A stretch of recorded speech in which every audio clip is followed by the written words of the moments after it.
Yes.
Happy Inauguration Day, everybody.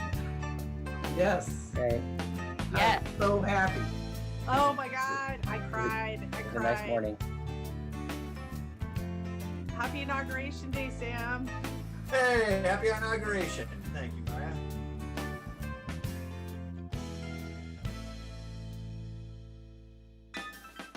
Exhaled. Yeah. I know what. It was a really moving, boy, that woman from California was fantastic, wasn't she? Yeah. From Yeah. LA. What's her name again? Amanda Gorman. Amanda Gorman, yeah. Boy, she's tremendous. They did a beautiful job, that's for sure. Oh my God. Oh, she was powerful. Yeah. And when Sonia Sotomayor swore in Kamala Harris, like that's when the tears like started coming. Yeah, it was pretty cool. Yeah. Are you guys having a hard time? Is it just my device? I'm not able to see like participants or any of that stuff. Yeah, Sam, it's pretty much you. I'm sorry. Yeah, it's you, We're all right. Sam. Sorry. Okay. You gotta make nice with the IT department, Sam. I think they gave you a bum laptop. Yeah. Maybe it's just the user. Anyway. I'm going to send my son over to your house, Sam, to help work on your network anyway. Thank you. Or Johnny's son. Johnny's son totally hooked me up. Yeah, he was Oh, there awesome. you go. I got the email and I was like, the city of San Jose must employ a chemist at all times. Did you guys did he slip that in his first term and I missed it? There must be a chemist employed by the city of San Jose. He did a great job. That's awesome. All right, let's get this show on the road. Welcome, everybody. Let's convene the meeting, the Rules and Open Government Committee of the Whole for inauguration today, which is January 20th, 2021. Tony, would you please call the roll? Owen, Here. Davis, Here. Esparza, Here. Jones, Present. Picardo. Present. Okay, we'll begin then with a review of the agenda for January 26th? Yes, let's start with a review on pages 5 and 6. Are there any changes to the printed agenda? Any changes to pages 7 and 8? All right, any changes to 9 and 10?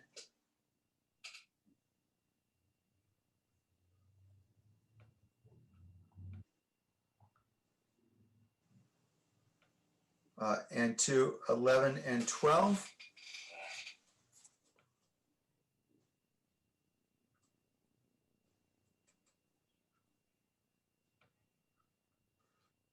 There are a lot of consent items. All right, any changes to pages 13 and 14?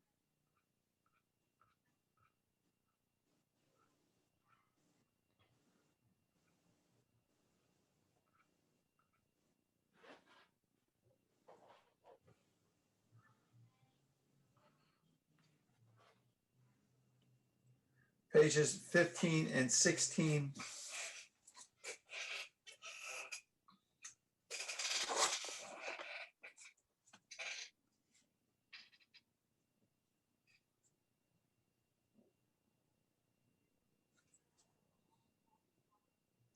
Any changes to 17 or 18?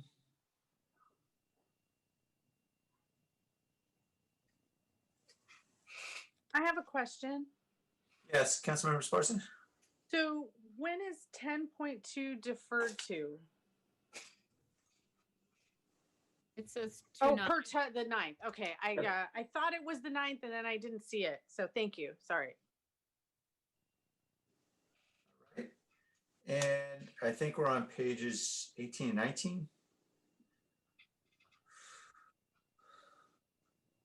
I think that's it. I'm unable to pull up the participants right now. Henry, could you help and let me know if members of the public would like to speak? We have two, starting with Paul Soto. Okay, welcome, Mr. Soto. Give me just a second here.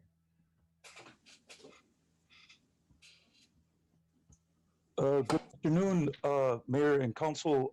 What item are we on? I'd like to speak on two items. The memorandum by Jimenez We're on the agenda for the 26th.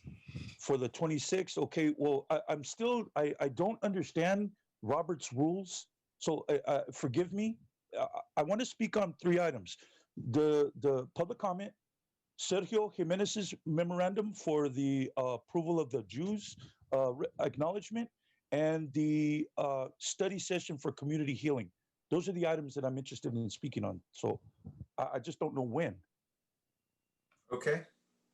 The study session on community healing would be up on D2. That's the study session. Okay. So those are right now, so I could just wait. Yeah. Okay. Those items that come up. I'll try to call them up more explicitly so that way you know exactly when to jump in. Thank you, Mayor. I appreciate that. Okay, that's it. Sure.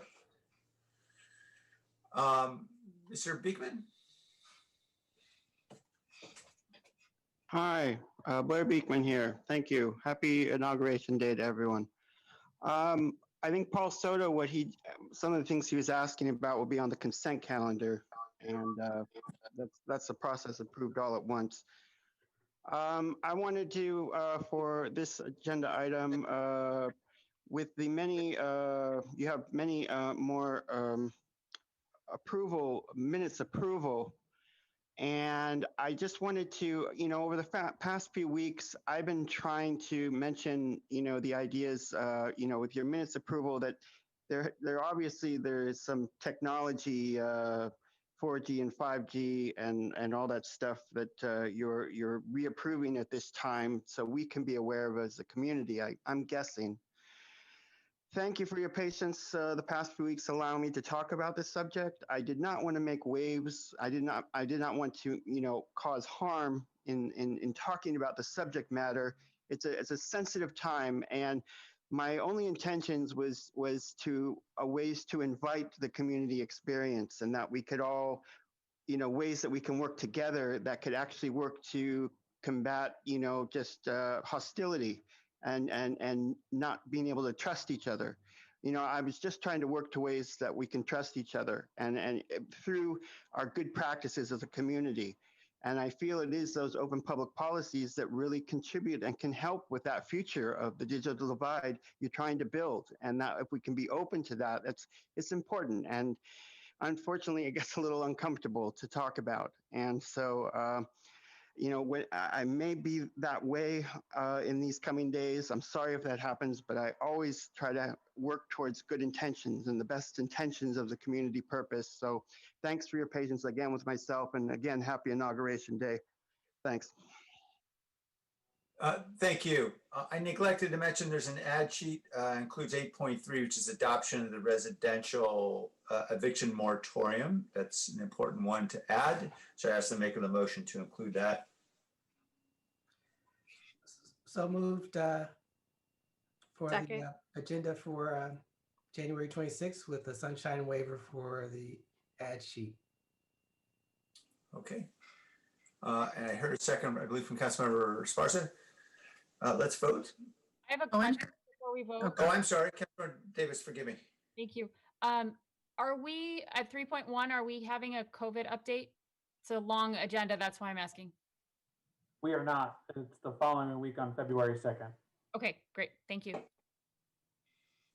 Okay, Cohen, Aye. Davis, Aye. Esparza, Yes. Jones, Aye. Ricardo. Yes. Thank you. All right, let's review the draft agenda for February 2nd. We'll begin with any changes to the agenda, starting on pages 4 and 5.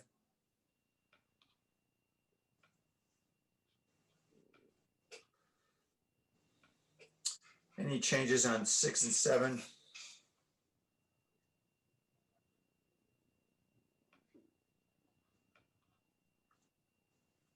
I have a question on Yeah. the next item. So 3.2 says it's to be heard at 9:30 a.m. Is that a closed session item? Huh. Hi, You- this is you- Tony. That is a standard that's been on the agenda forever. The labor negotiations update is heard at 9:30 a.m. before closed session if we have one. We don't typically have one, but it is a standing item. Okay, thank you. I did want to point Yeah, out, sorry, Mayor, go ahead. Go ahead, Lee. Please. I did want to point out for the members of the Rules Committee, the administration is, you'll notice the language that 3.1, which we are proposing a COVID-19 update for the council, usually has language that goes before everything else, specifically the consent agenda, and that has been removed. We are proposing that we take up the normal course of the agenda and put this in its proper order so that we don't have some of our department directors hanging around through the 3.1 updates. Okay. I think we're on pages 7 and 8.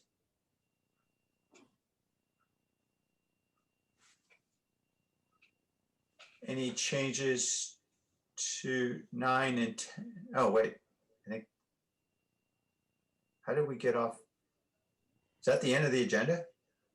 Short. Yes. Wow. Okay, that's remarkable. How long Okay. the COVID update is. They just pull everything Yes. else off that calendar. I guess so. All right, Mr. Beekman, we're speaking on the agenda for February 2nd, just the agenda setting. Hi, thank you. I wanted to speak on, I guess first to thank you, you're practicing like every other week COVID-19 update with the city manager. So thank you for doing that. For this item, I just learned, I attended the city council meeting in Berkeley last night, and they voted that they needed to change around the how the vaccination process is going and how it's being distributed. And I read in the San Jose Spotlight today that Kaiser, they're doing basically the same thing. And that there's been kind of the same practice that's been going around the state where the distribution practices has been leaving out people over 70 or 75 basically. And they've had to reframe their words and practices to make sure that people over 65 and over 70 can be included in this process where they weren't quite before. And it's nice that at the local level that you're working this out. And it seems like you're taking notes from each other from both Alameda and Santa Clara County and doing the same thing. And it's just really hopeful that the local level can make these adjustments from state ideas. And that's, always really important and a nice reminder of how the local level can just contribute to the process and how the whole process can work well. And mistakes are being made, mistakes are being corrected. So thank you for that. And, I could go on about my anger towards the whole COVID thing overall, but I won't. But just to thank yourselves for noticing how to make things better at this time. Thank you. Thank you. Mr. Soto? Oh, no, I think you took your hand down. Did you want to speak on this item, Mr. Soto? This is the agenda for the 2nd of February. Yes, I do. I wanted to second what Mr. Bickman was stating about how the localities start informing the state and the county what it is that we need as a city. Because sometimes I've noted that there's okay, the federal government gives a guideline, that goes to the state, that goes to the county, that the county goes to the city. And then we sit there like we're helpless and well, these are the guidelines and that's all there is to it. But this is our house. This is our house. And so we best know what is best for our household. So it's really incumbent upon us as a society, as a citizenry, to inform them what we need, and then not take no for an answer, and literally demand from them, because this is all of our tax money, you know. And so to take this passive stance that we just go ahead and we sit back and well, whatever they say, we just have to kind of go along with it. I think that that's inconsistent with our duty to the constituencies that you are representative of, you know. And so I'd really like to see a little bit more of that, a little bit more of nah, we tell you what we need, and then we ain't going to stop until you meet that need, because then that is showing that you are truly a representation, you know, of the people who rely upon you to affect change and to maintain the health of our citizenry, the people in our city. So thank you for Mr. Beekman for putting that on the table, and I encourage more of that kind of conversation with regard to the COVID issues. Thank you. All right, thank you. There was a motion, wasn't there? No, but I'll make a motion to accept the agenda for February 2nd. I'll Thank you. second. All right, on that motion, let's vote. Cohen, Aye. Davis, Aye. Esparza, Yes. Jones, Aye. Liccardo. Aye. Thank you. All right. Item D is a setting of several study sessions and a release date as well. I suggest that we consider these and vote on them together. Item D1 is the release date of a study session for January 28th.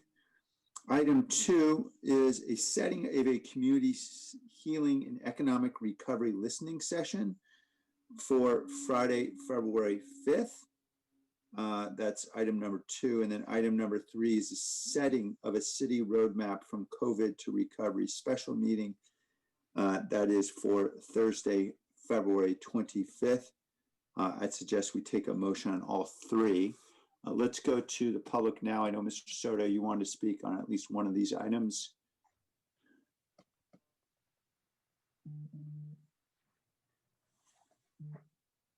Okay, Mr. Beekman. Hi, thank you. Thank you very much for allowing public comment at this time for these items.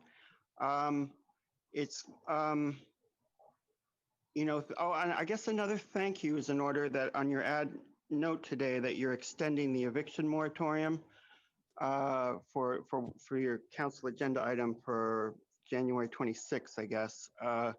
Thank you very much. I'm hoping the extension can work through at least till the summer, and you know, hopefully for the whole year, but at least until this summer, I think we will have a better time to review our bearings about the situation. And I know that Governor Newsom is going to, after February 15th, is going to give a review of the school situation and just the overall COVID situation.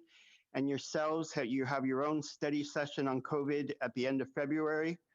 I thought it was interesting, Councilperson Esparza thought we should maybe have a council session now that I thought was interesting, that we can have one now to kind of brainstorm some ideas for the governor, you know, for February 15th. And then he can make some suggestions, and then in return, we can have another community meeting at the end of February. And that way, it would just keep a whole process, you know, just open and thinking, and you know, it makes these decisions around the vaccine process, you know, it's a little difficult for ourselves, but we could help work us through something, I think. And, so that's just my hopes and thoughts. And again, thank you for your patience. I'm learning to better understand death statistics, and I hope we can learn a better reporting of that. It's much more serious than it's being reported, and it's scary to report. I hope we can learn to do that, and it can be safe by learning knowledge. So thank you. Thank you. Mr. Soto. Thank you, Mayor. I'm really encouraged by this particular item. I have never read language. Example, we must address the long-term needs and history of institutional racism and systemic inequities that exist, and we must build back better. This opportunity to listen will be a critical piece of that process. I'm encouraged by that language because it's getting a little bit more accurate, but this has to be articulated clearly. I'm the son. I literally have in my body what it's like to experience that institutionalized racism and the systematic way in which Willow Glen and the Rose Garden were developed. It isn't by superior character or by superior intellect that these neighborhoods have amassed billions and billions of dollars of wealth. It's just not so. It's not true. The reason why it's that way is because at the very time that they were maintaining the restrictive covenants that stated explicitly whites only in these neighborhoods, that at the same time that they were building that their white enclaves, they were doing it at the expense of my ancestors in Sasipuedes. We can't no longer just articulate what the problem is. We need concrete policy that reckons with that past, gives restitution and rectitude to the present, and restitution to the future generations that didn't have the opportunity to inherit that wealth, that ancestral wealth that we were deprived of as a citizenry. This has to be the core of the conversation, because from that stems all of the social, political, economic inequalities that we're looking at today. Without that, we don't have an accurate assessment of what we're really actually dealing with. Thank you. Thank you. Returning to the council, Councilmember Esparza. Thank you, Mayor. I had some questions about the February 5th study session in terms of what that's going to consist of. So are we going to include our partners representing small business and our nonprofit partners as part of the presentations? What is that session going to look like? Great question. Thank you, Council Member. And some of this is still being developed as we speak now. So I do believe there will be an opportunity for partners, but at this point in time as well, the administration really sees this as an opportunity with the council for a dialogue on what is the vision for success and where do we want to be in a few years. And then putting strategies in place together to collectively move towards that vision. So I would imagine that this study session, as we kind of laid out last week, is the beginning of that conversation. And I would imagine we would pull in additional partners based off of that first conversation. But I do believe, specifically as we start to talk about lessons learned from COVID and how we've been able to address some of the needs in our community, we've been able to do that with our partners. So it's my understanding at this point that we'd be bringing some of those partners to the table. Okay, I'm interested in having some representatives, particularly representing our small businesses and the nonprofits, because capacity has been such an issue. And in our economic recovery or our economic outreach, as well as our community-based nonprofits, we've relied on them so much that I don't know how helpful it would be if we as a council gave some direction that was beyond the scope of the capacity of our partners. So if they're included or you've had those discussions, I think it's an important component to that. And then since we're taking them together, and actually on the February 5th, then if we could, would we include our lobbying group, our government relations partners as part of that, to take what feedback council gives, to then take that out? Because we know, for example, there's a big stack of executive orders on President Biden's desk today, but I'm sure that a lot of the COVID response will be ongoing as of February 5th. So I think that's another sort of underlying component to the choices we make as a city, is what is going to be there in terms of support from the federal government, whether it's financial or programs. I think it would be important to include a component of that again as part of the study session.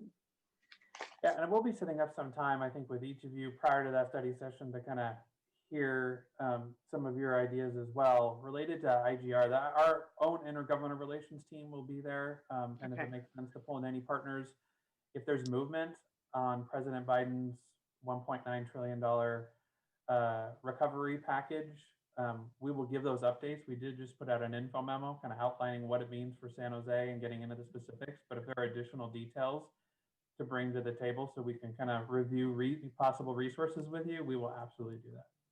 Okay, and then because we're taking them together, I wanted to also ask on the February 25th study session, in terms of the topics in the study session, are we going to have someone from the county be there as part of this? For the citywide roadmap exercise on the 25th? Correct. I don't believe we had contemplated that. That's been somewhat of an internal exercise in capacity with us and you guys. Okay. All right. That's it for me. Thank you. All right, thank you. We have none of my colleagues, no other colleagues want to speak on this item. So can I get a motion, please, for all three items? Move approval for all three. Second. All right, it's been moved and seconded. Tony? Cohen, Aye. Davis, Aye. Esparza, Yes. Jones, Aye. Liccardo. He had to step away. Yeah, I know he's having technical issues. So I'll mark absent. Thank you. All right. On to the public record, and Blair?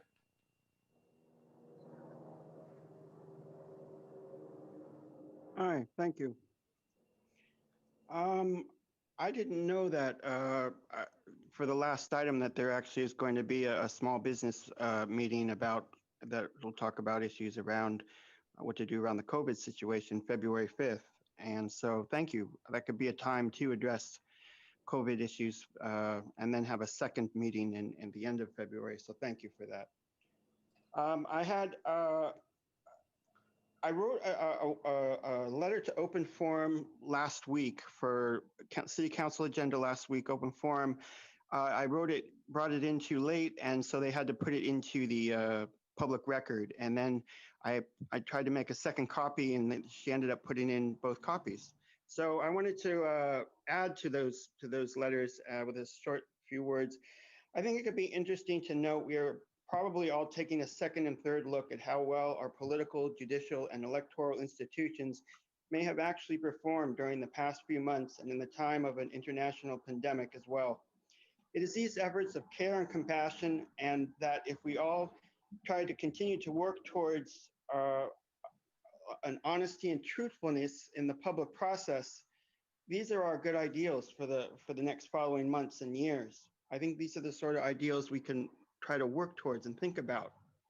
These are the sort of things that can simply limit and reduce the need of more and more surveillance and data collection technology and its invasive restrictive laws, and to simply work towards a reliance on human beings and their love, trust, and good relationships with each other as how to build our future, our better future for this country and its local communities.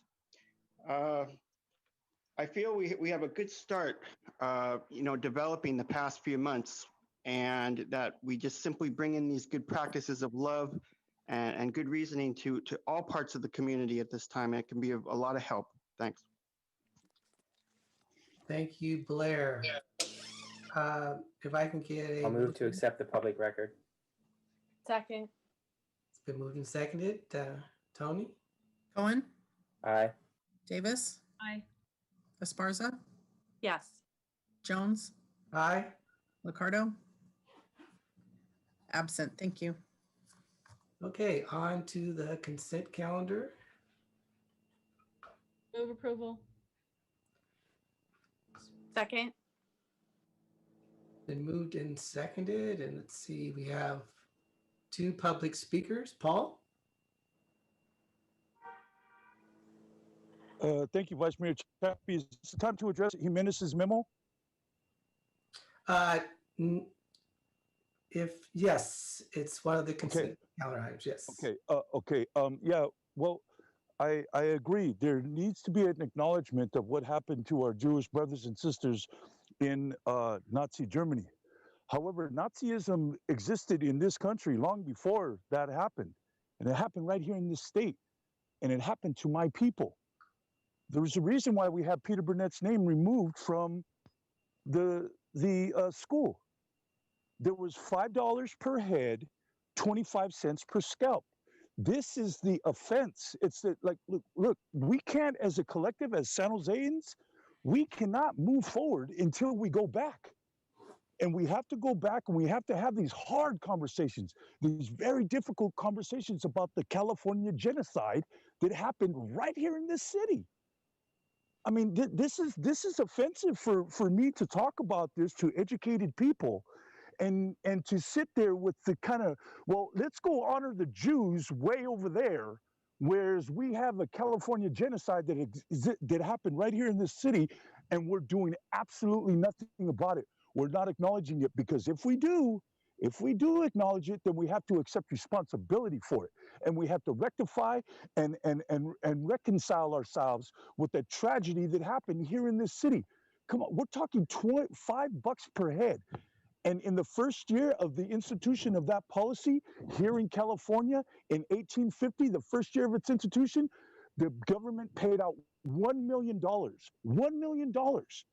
So I think we're deserving of that. I think the nativos from this area, from Sano, we're deserving of some acknowledgement, just like the Jews were deserving of the acknowledgement that this city is giving them with regard to the Jewish Holocaust in Germany. Thank you. Thank you, Paul. Blair? Hi, I'd like to speak to the Vietnamese flag raising ceremony. I think it's on the consent calendar. To finish up from my previous public record, there is such good reasoning and good logic and good feeling, I think, at this time with certain ways we're thinking and working towards that. It can totally minimize the need for real harsh punitive measures. Although accountability is important, I'm just hopeful that it's our good ideas and good reasoning, good logic that can really help at this time, all of us, all sides.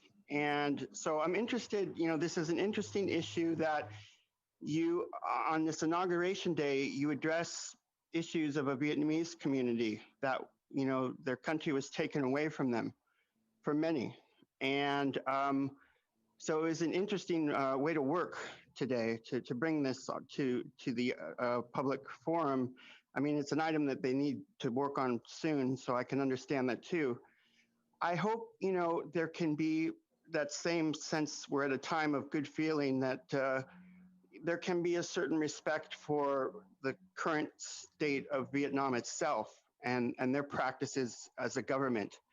I think, with a certain anger we all have felt towards China, Vietnam is going to be relied on in the following months and years. And they simply, I think, have created really good practices to deal with COVID at this time that are impressive, and that I think we take, we've learned from, or we should try to learn from.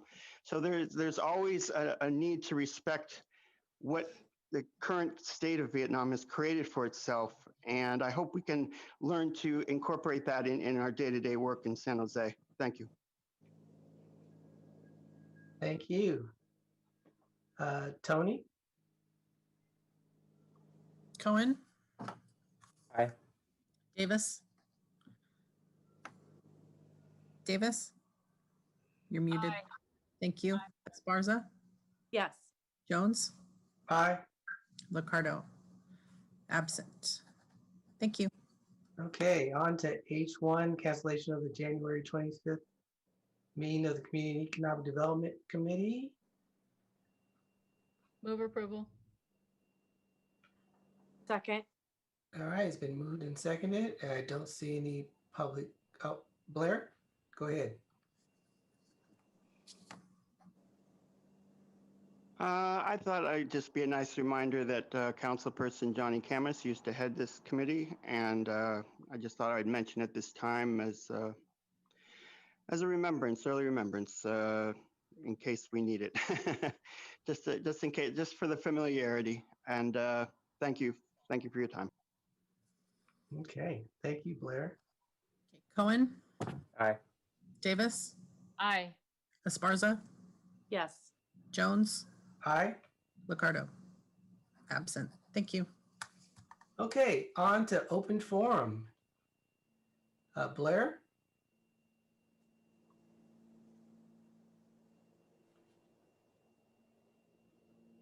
Hi, thank you. Thanks a lot for the meeting today. I'm interested in a number of things.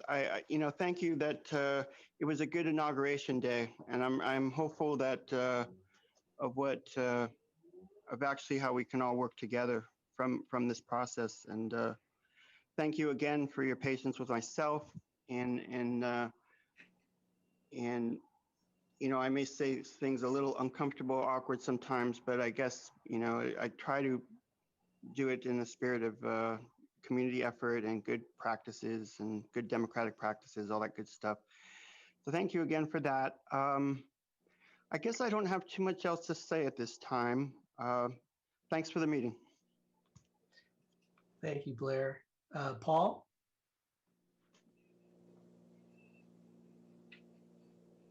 I'd like to say that, first of all, I'd like to thank Councilwoman Esparza for her advocacy with regard to the nonprofits. They bear all the weight, I mean, all of the weight of the inefficiencies and the inadequacies of the bureaucracy that we have in the county on the county and city level. They're the ones that get the having to undo or deal with the kinds of issues that the city and the county cannot for whatever reason. So they have to sit at the table, and we have to sit down, not debate, but just listen to them and then act on what they say. That's it. Act on what they say. The señoras at Conexión know what they're doing. They've been in operation for 40 years. 40 years. They are the oldest nonprofit organization in San Jose doing what it is that they're doing. So I really appreciate Councilwoman Esparza putting that on the table. Secondly, with regard to Deb Haaland as the Secretary of Interior now, the Muwekma Ohlone are applying for tribal recognition in the city of San Jose. Okay, so these conversations, we got to start having them. And they're going to be difficult, and it's going to get ugly. Before it gets pretty, before it gets nice, it's going to get ugly, because there's going to be a lot of white backlash and resistance to what it is that we rightfully can claim here in this state. And it all started with 1846 and the placing of Fallon, the placing of that flag in this city, and bringing the concept and the philosophies of manifest destiny to this city, resulting in Peter Burnett instituting those policies. I mean, we got to have those conversations. We got to get comfortable with being uncomfortable. And I look forward to participating and being there every single step of that way. Thank you. Thank you, Paul. Scott?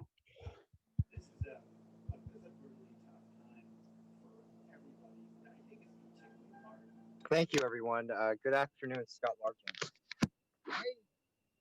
I basically some of the filming that I've been doing downtown. I make my way after filming a mentally ill homeless person. You know, you guys know the get down how bad it is.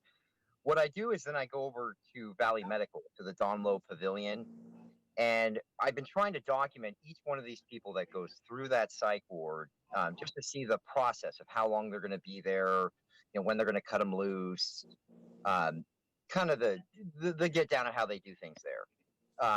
There's plenty of room right now in our psych ward.